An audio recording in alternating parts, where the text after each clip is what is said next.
Am I the a-hole for telling my siblings the real reason why my parents got divorced?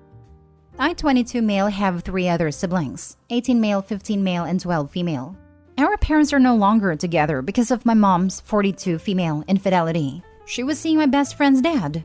When my father found out, he kicked her out, and she ended up moving with her affair partner and broke 2 marriages. This all happened 6 years ago, and my siblings saw my dad as the bad guy who kicked their mother out. 15 male and 12 female decided to live with my mom, and dad only had them on weekends.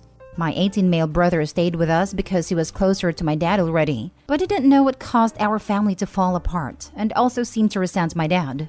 I visited my mom as often as I could, and she seemed happy to have me, but I was the only one who knew what happened. My dad never bad-talked my mother and never let my siblings know why they split, even if he had to be seen as the bad guy who kicked her out. And my mom never took any responsibility of what she did to our family. They get along with Jeff, mom's husband, but I did but lost a lot of respect for him when he went after my mom. My dad will get married to Rose this October 21st, my late grandma's birthday, and he told my siblings that he wished to have them with him. They started being so mean to him, and basically shaming for getting married, and accused him of cheating because he started dating Rose a long ago. Even 18 male did. They really hate Rose, because she came into our lives like 6 months after my mom was kicked out. So I asked them to stop. My dad isn't confrontational, so he told me to leave it like that. Then they started accusing Rose of being the reason my parents fell apart. But I told them that the reason was my mom's infidelity. Their faces turned red and asked me if I was joking, but I said no. They got back to my mom's house, and 2 days later they were back asking to stay with my dad full-time.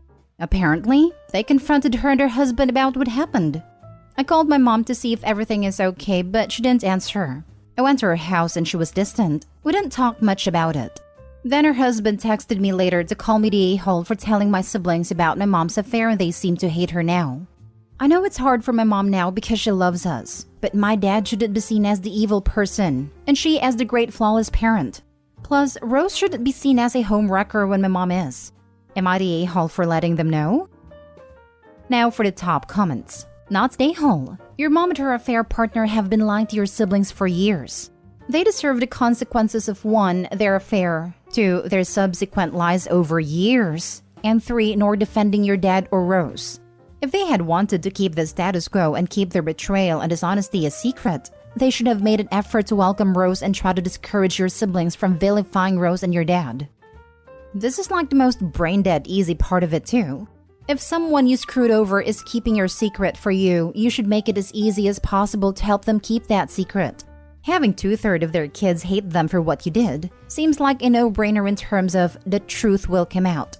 Literally just some lip service about how we weren't happy together and some other such nonsense would have gone a long way. That and encouraging her younger kids to split time more equitably, and this probably never comes out. Opie's father is a saint for never mentioning this to them. It must have torn him up in a big way. I love to see taking the high road pay off though. I hope the kids, dad, and Rose develop a beautiful loving family together. Not the a-hole. I'm sorry you're going through this. I wish I couldn't relate. I'm the only child of parents who got divorced because of my mom's infidelity. She remarried and had a new child. A fresh start. I was the only remnant of her past that was a reminder of her mistake. Growing up, I carried that secret in me because I could sense that everyone was trying to pretend like it was not a thing. My sibling was also much younger than me, and I was very protective of her. I didn't want her to grow up with the weight of all of this before she was old enough to understand complexity of good and bad. However, I didn't deserve to be isolated with this burden then or now, and neither do you. You were not the a-hole, but people will try their best to make you out to be the villain or the problem. You were not. What you are is the child of someone who made a mistake that she is now trying to pretend never happened. That is not what mature parents, or adults for that matter, are supposed to do. Such behavior causes more hurt and pain in the long run, not less. What you have allowed for is open communication. Your mom/stepdad is upset because they are being forced to face the consequences of their actions. Once that, even if ultimately were for the best for everyone, still caused a lot of hurt to many people. Adults own up to their mistakes, self-reflect, and learn to forgive themselves. Your mom is not acting like such. And frankly, I do not blame your younger siblings for feeling betrayed. The betrayal is ultimately not rooted in her infidelity. Their betrayal is rooted in being lied to.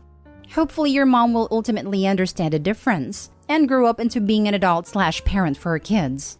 Until then, set strong boundaries for yourself if you need to from her if she is dumping emotional BS on you. You do not deserve that. You did absolutely nothing wrong. Next story. Am I the a-hole for not letting my sister around my daughter after she declared she had no interest in interacting or holding her when she was a baby? I had my daughter 8 female when I was 22. My sister was 25 at the time. I don't know when she became child-free, but at my baby shower, she had a frown on her face the whole time and would say things like, "Oh, another expensive gift. Wow, could pay for my rent if I sold that." My pregnancy was quite scary, but everything turned out fine.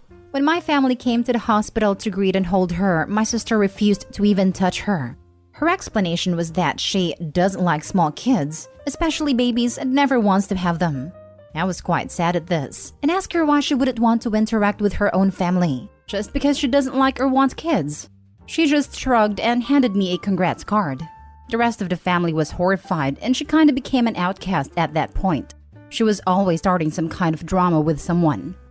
Fast forward to now. A couple months ago, she started showing more interest in my daughter. She'd call and ask what her favorite colors and movies were, drop her presents off on my door. I asked her why. After all this time, she wanted to get to know my daughter. She said it was because my daughter was quite older now and she wasn't a screaming baby. She can hold a conversation now, so I think we'll get along just fine. I shook my head and said she made her decision to not interact with her years ago. I told her she doesn't just get to randomly decide when she wants to act like an aunt. I don't even think you love her. How could you? You don't even call me half the time. She said she was trying to be an aunt. I just had to give her a chance. I told her I had tried giving her many chances and she blew it. She called me an a-hole, said I couldn't let go of the past and that she knew me getting pregnant was the end of the sister she once knew. She hung up and told my husband everything. He says I have every right to not let her in my daughter's life, but I feel so unsure. The rest of the family agrees. Someone asked if she had been mean to me and the baby at some point, so I'm putting this here as well. After the family started shutting her out, she did talk crap about me and the baby in social media, to others, etc. I did give her many other chances to apologize and be in her niece's life despite this, but she blew it every time. Plus, she had been a problem way before I even got pregnant. She just wasn't pleasant to be around, unfortunately, and most people were done dealing with her. She did stop the drama after a while. She didn't keep talking crap for 8 years, but the damage was/is done. Opie edited the post and let us all know that her sister was being mean on social media and talking bad about her niece. So I'm changing my vote to not the a-hole, and I do think that info should have been in the original post. I'll answer about why I'm hesitant to give her a chance. I feel like she's only trying because she's realized she's lonely, and I'm really the only one that keeps in slight contact with her. I don't want her trying to make a relationship with her out of convenience. Plus, if she decides my daughter is annoying, won't she just leave again? Makes me nervous. Not the a-hole. Decisions have consequences. Being child-free is fine, but to refuse to interact with someone for almost a decade and then act like she can just waltz back in and everything will be smooth sailing is ridiculous. Life doesn't work like that. She's only thinking of herself and not your child.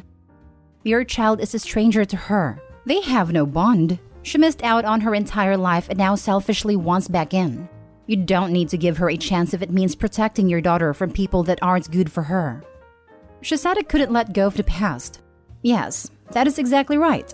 As a parent, you cannot let go of the past because it is the best predictor of future events. Your sister may nope on out of your daughter's life again after 6 months or a year. She considers your daughter optional. She is not. Therefore, you must be her advocate and protect her.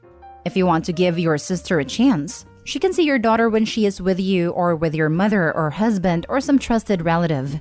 She will have to earn the right to have this relationship. It is not a right, it's a privilege, not the a-hole. Next story. Am I the a-hole for refusing to let it go after my parents falsely accused my brother of stealing from their house? I have an older half-brother, Rory. We share the same dad. I live with my mom and stepdad. Rory comes to see me regularly and we usually go out together. I'm 15, Rory is 24, and I have 2 stepsisters, 11 and 9. A few months ago, some valuable items were stolen from our house. Some jewelry, my stepdad's expensive watches, and some cash. They immediately accused Rory of doing it and banned me from seeing him or talking to him. I defended Rory and I was grounded as a result. The accusation was false because that day Rory picked me up outside and never came in. But they didn't believe me and accused me of lying to protect him. The police had no reason to believe it was my brother and they didn't even consider him a suspect. About 2 weeks ago, the thief was found out as he did the same thing at a relative's house, and they had security cameras and eventually confessed to stealing from us as well. It obviously was not Rory. It was my stepdad's nephew who had somehow copied his key without him noticing and used it to break in when nobody was home. I'm angry about all of this, and I asked them to apologize to both me and Rory for their false accusations, which my mom said she's happy to do, but my stepdad said no, and told me I just have to learn to move on. Later that day, I reminded him to be extra careful about his keys when he visits his relatives to be sure nobody steals it, and he wouldn't end up accusing people I love for no reason. This morning, he was looking for his sunglasses and couldn't find it, and I suggested that maybe I should help him find it before he goes to accuse someone innocent for stealing it. He looked at me and told me to stop being rude. My mom talked to me and told me that I should stop being an a-hole about it and apologize for not letting us move on from the unfortunate incident. I don't see why I should not advise caution when family will be the scapegoat if things go wrong. Am I the a-hole for expecting an apology and not moving on until I get it? Now for the top comments. Not the a-hole. Accusing someone of stealing is a big deal. They just can't accept that they messed it up. Also, why did they accuse him? My stepdad just doesn't like him and always says he's a bad influence for no reason. Quick question. What about his nephew? Is he now banned from the house and can't be spoken to? If not, then your brother's banning wasn't about the theft. Your stepdad has a problem with your brother for no legitimate reason from what I'm seeing.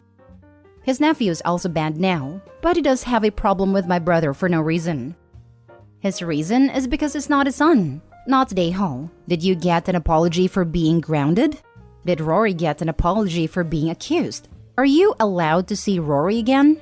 You are being petty, but I understand why. Not the a-hole. Why is it on you and Rory, the wronged parties in this scenario, to make nice and move on? Rory was slandered to the whole family. He could have been arrested if the cops were less conscientious. You were punished for providing him an alibi and not doing anything wrong. Yes, your stepfather acted abominably and he owes you and Rory apologies. You should not be expected to let this go, because your stepdad did you wrong, and it means he will let you, and other people, suffer for his pettiness and pride in the future. Nobody should let him think that's okay. Now for the last story. Am I the a-hole for refusing to split my inheritance with my 60-year-old nephew? My grandmother recently passed away and I was the sole benefactor of her will. She wasn't a rich woman, but she was comfortable enough, and she left me her house, car, and savings. My father is her only child, but he'd made it clear early on when the will was being written up that he didn't want anything from her will, so to give it to me, which he did. I have an older brother who I haven't seen in 5 years. He was disowned by the family for the crap he did, which included stealing from various members of the family. Other stuff I can't say without breaking the sub's rules, but it's bad. He and his then-girlfriend had a 1-year-old son when I last saw them. But honestly, they had no interest in him being around our family in the first place, and would often use him as a bartering chip against my parents. His girlfriend, who is now his ex apparently, reached out to me on social media the day after the funeral, and was all sweet and called me babes and used X's and emojis, which, ew, get lost, we're not friends. To sum it up, she asked when the will was being read so she could come. I asked her why she'd be coming, and she said to find out her son's share of the inheritance, obviously. I was beyond shocked at the audacity of this witch, and I told her as much, stating there was nothing in the will for him, and it had already been read to get the funeral plan she'd set out in it. She was angry at this, and demanded to know why he'd not been included in the will, and asked who'd gotten the things in the will. I pointed out how she had not acted like family, and my brother had been disowned. So really, how could you think he'd be in the will? I also told her that I had gotten all the stuff in the will. Mistake on my part, but whatever. She began to demand I split it with him, stating that that nice house was much too big for a single 21-year-old girl, and how I didn't need it as much as her as she had a child to take care of, and how I was being selfish and should sign it over to her or give her a cut of the money for my nephew's future, and that it was my responsibility as his aunt. I told her no, and to not contact me again. I've heard she's apparently talking on social media about how I've stolen her son's future and food from his mouth and a roof from over his head. I won't lie, it's stressing me and I'm starting to feel guilty. I don't care about her one bit. She can go curl up in a gutter for all I care for what she put my parents 3 years ago. But I feel guilty for my nephew. He's only a kid and none of this is his fault. But I have doubts on if anything I give her for him would really trickle down to him. Not today, Hall. However, if you wanted to do something nice for him, you could set up a trust in his name that only he will have access to when he's 18. But it's up to you. Unfortunately, sometimes the sins of the father do affect the son. Exactly what I came to say. You can put money aside for the nephew and contribute throughout the years for gifts you would have gotten him for birthdays and holidays if his parents didn't suck. He will be so grateful at 18 to have a way to get away from them because they sound toxic. Not today, Hall at all. If Grandma wanted him in the will, he'd be in there. It's funny how many vultures appear as soon as there's money involved. Not today, Hall. The binding of the will is absolute. You are not entitled to split it if you're the sole benefactor. And as the sole owner, advise her she will be trespassing if she tries to enter your home again. Oh, she didn't enter my home. This all took place online. But if she comes near the house, I'll do that. Edit. Too many people have suggested it for me to reply to you all, so I'm editing this in here. Thank you for your suggestions about a trust fund for him. When I meet with a lawyer about my own will, I'm going to discuss that with them.